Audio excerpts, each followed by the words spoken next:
Hello students, मैं हूं SK. Chaudhary और पीसी स्टडी पॉइंट पर क्लास 12 की केमिस्ट्री में मैं आपका बहुत बहुत स्वागत करता हूं।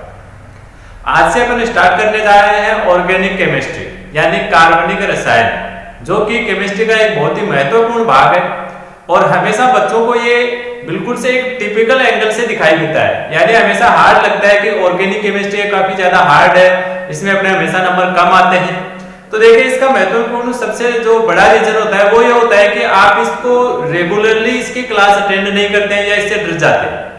इसे डरना नहीं है, बहुत ही इजी है और इसकी क्लास रेगुलर अटेंड करनी है, क्योंकि organic chemistry step by step चलती है। अगर आपने बीच में एक क्लास एक वीडियो मिस कर दिया है, आपकी एक स्टेप छूट गई है, तो फिर आगे वाले वीडियो जब वो आपको ज्यादा टफ लगने लगते हैं। तो इसका सबसे बड़ा रीजन यही होता है। बस आप इसको समझने के प्रयास कीजिए, रटने का कोशिश बिल्कुल भी मत कीजिए, इसको समझने की कोशिश कीजिए और इसकी सभी क्लासेज स्टेप बाय स्टेप लेते रहिए, बीच में आपको एक भी क्लास मिस नहीं करनी है। तो आज से अपन स्टार्ट करने जा रहे हैं ऑर्गेनिक केमिस्ट्री, जिसमें ऑर्गेनिक केमिस्ट्री का अपने सबसे पहला चैप्टर, जो अपने केमिस्ट्री में 10th चैप्टर है, यानी ऑर्गेनिक केमिस्ट्री का फर्स्ट चैप्टर हैलोजन डेरिवेटिव यानी हैलोजन व्युत्पन्न, ये स्टार्ट करने जा रहे हैं अपन आज से। तो चलिए शुरू करते हैं आज का वीडियो। सबसे पहली बात, हैलोजन व्युत्पन्न या फिर हैलोजन डेरिवेटिव होते क्या है। देखिए, चैप्टर स्टार्ट कर रहे हैं तो अपने चैप्टर की सबसे पहले अपने को बेसिक डिटेल होनी चाहिए, बेसिक जानकारी होनी चाहिए। यानी हैलोजन व्युत्पन्न कौन से यौगिक हैं जिनको अपन हैलोजन व्युत्पन्न कहेंगे। देखिए, सीधी सी परिभाषा है, यदि किसी हाइड्रोकार्बन आप जानते हैं, इसमें एल्केन, एल्कीन, एल्काइन, बेंजीन वगैरह बहुत सारे हाइड्रोकार्बन होते हैं। किसी भी हाइड्रोकार्बन के एक या एक से अधिक हाइड्रोजन परमाणुओं को हटा दीजिए और उनकी जगह पर उतने ही हैलोजन परमाणु जोड़ दीजिए। किसी भी हाइड्रोकार्बन, जैसे मैंने हाइड्रोकार्बन ले लिया मेथेन, ठीक है, या मान लीजिए मैंने ले ली एथीन, यह हाइड्रोकार्बन ले लिया। इनके आपको एक या एक से ज्यादा हाइड्रोजन हटाने, मान लीजिए इसके मैंने 2 हाइड्रोजन हटा दी, तो इन 2 हाइड्रोजन की जगह आपको 2 हाइड्रोजन जोड़ने हैं। एक, ये 2 हाइड्रोजन। मेथेन में से मान लीजिए मैं एक हाइड्रोजन ये लीजिए हटा देता हूं और उसकी जगह एक हाइड्रोजन जोड़ देता हूं। तो ये जो कंपाउंड बने, ये जो यौगिक बने, अपन इन्हीं को कहते हैं हैलोजन व्युत्पन्न या हैलोजन डेरिवेटिव। यहां पर ये जो मैं X लिख रहा हूं, इस X का मतलब होता है हैलोजन, यानी फ्लोरीन, क्लोरीन, ब्रोमीन या फिर आयोडीन। इनको अपन शॉर्ट में संयुक्त में एक साथ X के द्वारा डिनोट करते हैं। तो ये तो हो गई हैलोजन व्युत्पन्नों की परिभाषा। इसके बाद में अपना ये जो चैप्टर है, इसमें हैलोजन व्युत्पन्नों में अपने जो सबसे इंपॉर्टेंट भाग है वो है एल्किल हैलाइड या हैलो एल्किल।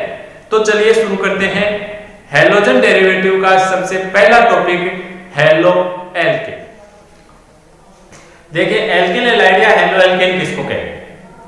हैलो एल्केन, देखिए नाम से स्पष्ट हो रहा है, एल्केन यानी एल्केन संतृप्त हाइड्रोकार्बन, सिंगल बॉन्ड वाले हाइड्रोकार्बन जिनको अपन एल्केन कहते हैं, और उनमें हैलो यानी अपने को हाइड्रोजन उनमें ऐड करना है। यानी किसी एल्केन संतृप्त हाइड्रोकार्बन के एक या एक से अधिक हाइड्रोजन को हैलोजन के द्वारा प्रतिस्थापित करना है, तो निर्माण होता है हैलो एल्केन। जैसे मान लीजिए मेथेन का एक हाइड्रोजन हटा करके मैं एक हाइड्रोजन जोड़ देता हूं, तो ये हैलो एल्केन बन गया। 1, 2 आप जितने चाहे उतने हटा सकते हैं। मान लीजिए एथेन के मैंने यहां से 2 हाइड्रोजन हटा दिए और ये यहां पर मैंने 2 हाइड्रोजन जोड़ दिए, तो ये बन गया हैलो एल्केन, या आप इनको बोल सकते हैं एल्किल हैलाइड। ये तो हो गई एल्किल हैलाइड या हैलो एल्केन की परिभाषा। संतृप्त हाइड्रोकार्बन यानी एल्केन के एक या एक से अधिक हाइड्रोजन को हटाना है और हाइड्रोजन को उनकी जगह पर ऐड करना है, यानी जोड़ना। इनका सामान्य सूत्र क्या होगा। सबसे पहले अपन ये देखते हैं कि एल्केन का सामान्य सूत्र क्या होता है।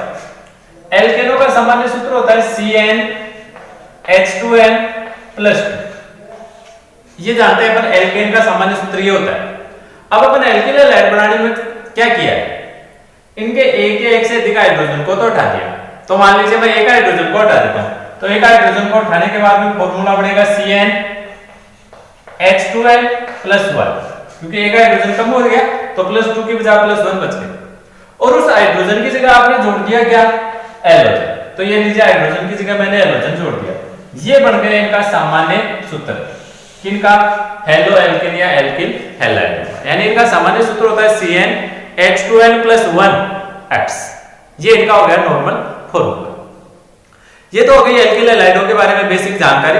बेसिक जानकारी के बाद में अपन स्टार्ट करते हैं एल्किल हैलाइडों का वर्गीकरण, जिनको कि अपन दो अलग अलग आधार से डिवाइड कर सकते हैं। एक तो कितने एलोजन है उसके आधार पर, और एक एलोजन कौन से कार्बन पर जुड़ा हुआ है उसके आधार पर। तो चलिए शुरू करते हैं एल्किल हैलाइडों का वर्गीकरण। तो देखिए एल्किल हैलाइडों के वर्गीकरण करने का जो सबसे पहला अपना बेस है वो है एलोजन परमाणुओं की संख्या। एलोजन परमाणुओं की संख्या के आधार पर एल्किल हैलाइड का वर्गीकरण। तो इसमें अपन एल्किल हैलाइड का वर्गीकरण एकदम से सीधा नॉर्मल बेसिक वर्गीकरण होता है, जिसमें कितने एलोजन जुड़े हुए हैं उसके आधार पर उसका नाम दे दिया जाता है।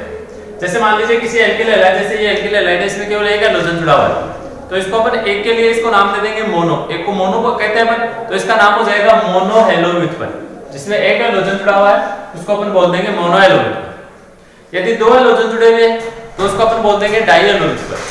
यदि तीन है तो उसे अपन कहेंगे ट्राई हेलो व्युत्पन्न। यानी जितने एलोजन जुड़े हुए हैं उसके आधार पर आपको सीधा वर्गीकरण करना है। एक के लिए मोनो, दो के लिए डाई, तीन के लिए ट्राई। अगर चार आते हैं तो आप उसको टेट्रा हेलो व्युत्पन्न बोल देंगे, पांच आएंगे तो उसको पेंटा हेलो व्युत्पन्न। इस प्रकार से ये एकदम से बेसिक और एकदम से कॉमन सीधा सा वर्गीकरण होता है। इसके बाद में चलते हैं अपन दूसरे वर्गीकरण की ओर। उसके बाद में दूसरा वर्गीकरण देखिए। दूसरा वर्गीकरण अपन करते हैं एलोजन परमाणु कौन से कार्बन से जुड़ा हुआ है उस कार्बन की प्रकृति के आधार पर अपन एल्किल हैलाइडों को बांटेंगे। यानी हेलोजन कौन से कार्बन से अटैच है आपको उसको देखना होता है। तो इसके आधार पर अपन देखिए वर्गीकरण स्टार्ट करते हैं। सबसे पहले प्राथमिक एल्किल हैलाइड, उसके बाद में द्वितीयक और तृतीयक एल्किल हैलाइड। ये लगभग अपन जानते हैं, 11th क्लास में पढ़ चुका है अपन। प्राथमिक कार्बन कौन सा होता है, द्वितीय कार्बन कौन सा होता है और तृतीय कार्बन कौन सा होता है। तो आपको बस ये फाइंड आउट करना होता है कि एलोजन कौन से कार्बन से जुड़ा हुआ है, प्राथमिक, द्वितीयक या फिर तृतीय। जैसे मैंने ये एग्जांपल दिया, पहले आप प्राथमिक, द्वितीयक और तृतीयक को समझ लीजिए। जैसे इसमें ये जो CH3 वाले ये वाले जो तीन कार्बन है, 1, 2 और 3, ये तीन इसमें प्राथमिक कार्बन लिए हैं। प्राथमिक को कैसे पहचानेंगे? प्राथमिक वो होता है जिसमें आगे केवल एक ही और कार्बन अटैच होता है। जैसे इस कार्बन पर 3 तो हाइड्रोजन है, केवल एक ही इसकी वैलेंसी है जो कार्बन के द्वारा कंप्लीट हो रही है। इसमें भी केवल एक ही वैलेंसी कार्बन से कंप्लीट हो रही है और इसमें भी। तो ये प्राथमिक कार्बन हो गए। द्वितीय वो होता है जिसमें दो वैलेंसी कार्बन के द्वारा कंप्लीट होती है, यानी दो अलग अलग कार्बन जुड़े हुए रहते हैं। जैसे ये वाला कार्बन, इस पर देखिए एक कार्बन इधर जुड़ा हुआ है, एक इधर जुड़ा हुआ है, तो ये हो गया है द्वितीयक, सेकेंडरी। और ये वाला जो कार्बन है इस पर जुड़े हुए देखिए 3 कार्बन, इसलिए ये हो जाएगा टर्सरी या तृतीयक। तो ये सभी प्रकार के कार्बन मैंने इसमें ले लिए। अब इसी से आप सभी प्रकार के उदाहरण बना सकते हैं। जैसे यहां से एक हाइड्रोजन उठा करके अगर मैं यहां पर एलोजन जोड़ता हूं तो ये बन गया प्राथमिक एल्किल हैलाइड, क्योंकि एलोजन जो है वो प्राथमिक कार्बन से अटैच है, प्राथमिक कार्बन के साथ में जुड़ा हुआ है। अगर आप द्वितीयक एल्किल हैलाइड बनाना चाहते हैं तो एलोजन को द्वितीय कार्बन से जोड़ दीजिए। ये था अपना द्वितीय कार्बन। तो अगर एलोजन इस कार्बन पर होगा, ये लीजिए, तो ये हो जाएगा द्वितीयक एल्किल हैलाइड। और यदि आपको तृतीयक बनाना है तो आप एलोजन को जोड़ेंगे यहां। यानी इसमें तीनों प्रकार के एग्जांपल एक साथ ही आ गए। आपको ये देखना है कि एलोजन जिस कार्बन से जुड़ा हुआ है वो किस प्रकार का है, प्राथमिक है, द्वितीयक है या फिर तृतीयक है। उसी के आधार पर अपन इनका वर्गीकृत करते हैं, प्राथमिक एल्किल हैलाइड, द्वितीयक एल्किल हैलाइड और तृतीयक हैलाइड। ये तो कुछ बेसिक चीजें जो आप पहले से 11th क्लास से जानते हैं। उसके बाद में देखिए कुछ नई चीजें और इंपॉर्टेंट भी हैं। इसके जो नेक्स्ट वर्गीकरण है थोड़ा सा इंपॉर्टेंट भी, ध्यान में रखिए, आगे भी अपने काम में आएगा। और उसमें देखिए आप किस तरह से इनको एल्किल हैलाइडों को फाइंड आउट करेंगे, किस प्रकार से इनको वर्गीकृत करेंगे। उसके बाद में नेक्स्ट अगले प्रकार का जो एल्किल हैलाइड आता है वो होता है एलिलिक हैलाइड। देखिए एलिलिक हैलाइड, इसको आप किस तरह से पहचानेंगे? एक कार्बन होता है एलिल कार्बन, आपको वो एलिल कार्बन को पहचानना पड़ेगा। उस पर अगर एलोजन जुड़ा हुआ है तो उसको अपन बोल देंगे एलिलिक हैलाइड। देखिए मैं यहाँ पर एक एग्जांपल लिखता हूँ, उदाहरण के द्वारा अपन इसको समझते हैं। सबसे पहले देखिए मैंने बनाया है द्विबंध, डबल बॉन्ड, यानी sp2 संकरित कार्बन बनाना आपको। sp2 संकरित कार्बन के आगे होना चाहिए sp3 संकरित कार्बन, और उसी कार्बन को अपन कहते हैं एलिल कार्बन। और ये सभी कार्बन ध्यान रखिए एलिफेटिक होने चाहिए, यानी बेंजीन के नहीं होने चाहिए। ये वाला जो कार्बन होता है इस कार्बन को अपन कहते हैं एलिल कार्बन। तो अगर यहां पर मैं एलोजन जोड़ देता हूं तो ये बन गया है एलिलिक हैलाइड। ये एलिलिक हैलाइड का उदाहरण हो गया। एलिलिक हैलाइड किसे कहेंगे? यदि एलोजन एलिल कार्बन पर जुड़ा हुआ है तो एलिल कार्बन किसको कहते हैं? एलिफेटिक और sp2 संकरित, जहां पर डबल बॉन्ड आता है वहां पर sp2 संकरण हो जाता है, ट्रिपल बॉन्ड आएगा तो sp संकरण, और सारे सिंगल बॉन्ड होते हैं तो कार्बन का संकरण कौन सा होता है, sp3। ये आप जानते हैं किसी एलिफेटिक sp2 संकरित कार्बन के आगे उपस्थित एलिफेटिक sp3 संकरित कार्बन एलिल कार्बन कहलाता है। यानी सीधी श्रृंखला में बेंजीन वाला नहीं होनी चाहिए, बिना बेंजीन में डबल बॉन्ड के जस्ट आगे सिंगल बॉन्ड वाला जो कार्बन होता है उसको एलिल कार्बन आप बोल सकते हैं, लेकिन बेंजीन वलय नहीं होनी चाहिए। इस प्रकार की वलय हो सकती है लेकिन एरोमेटिक यौगिक नहीं होना चाहिए। जैसे ये डबल बॉन्ड वाला कार्बन हो गया तो ये कार्बन एलिल कार्बन है, इस पर हैलोजन जोड़ दीजिए तो ये हो गया एलिलिक हैलाइड। एलिल हैलाइड के बाद में दूसरा अपना है बेंजिलिक हैलाइड। देखिए ये कौन सा होता है, एरोमेटिक कार्बन यानी बेंजीन का कार्बन। ध्यान रखिए बेंजीन का जो कार्बन होगा उसको बेंजिलिक नहीं कहेंगे। जैसे इसी को मैं कन्वर्ट कर देता हूं, ये लीजिए, ये हो गए एरोमेटिक कार्बन हो गए सर, ठीक है। लेकिन अगर इस पर आप हैलोजन जोड़ देंगे तो इसको अपन बेंजिलिक हैलाइड नहीं कहेंगे। विशेष रूप से इसका आपको यही ध्यान रखना होता है, अगर कोई हैलोजन डायरेक्ट बेंजीन वलय के यानी एरोमेटिक कार्बन से जुड़ा हुआ होता है, sp2 संकरित एरोमेटिक कार्बन से, तो उस एल्किल हैलाइड को अपन कहते हैं एलिल हैलाइड। ये ध्यान रखिए एलिल ये हो गया, ये वाला जो बना हुआ है ये है एरिल, और एरिल से आगे अपन बनाएंगे बेंजिलिक।